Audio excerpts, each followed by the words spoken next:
Hello everyone, आज चाहिँ मिठो खसीको मासु बनाऊँ है त। यो रेसिपी बनाउनको लागि एकदमै सजिलो र मिठो हो के। फर्स्टमा चाहिँ प्रेसर कुकरमा जिरा, सुकेको खुर्सानी अनि यो तेजपत्ता हालिदिने। मैले चाहिँ यो सबैलाई एकछिन फ्राई गरेर बल्ल तेल हाल्छु माथिबाट।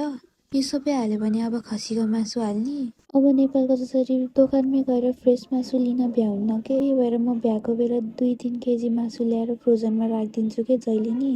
यस्तो गर्दा सजिलो हुन्छ के। मैले मासुलाई एकछिन मजाले भुटेँ अनि बल्ल प्याज हाल्छु के, अनि अलिकति नुन हालेर त्यो प्याजलाई गल्नको लागि छोपेर पकाउँछु। प्याज अलि राम्रोसँग गलेपछि चाहिँ मैले खुर्सानी हालिदिन्छु माथिबाट।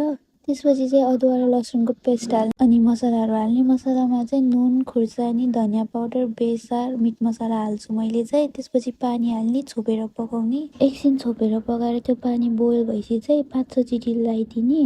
त्यसपछि यस्तो देखिन्छ, यस्तो यमी देखिरहने यो। तर यसपालिको मासुमा एकदमै बोसो थियो के, त्यही भएर पनि एकदमै ओइली देखिरहेको थियो, तर एकदमै मिठो भएको थियो के।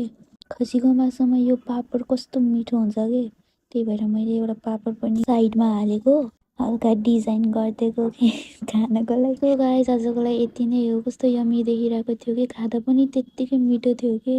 हजुरहरू पनि एकचोटि यो ट्राई गर्नु, एकदमै सिम्पल र इजी हो कि यो बनाउनको लागि। सो आजको लागि यति नै हो। Thank you for watching guys, bye by.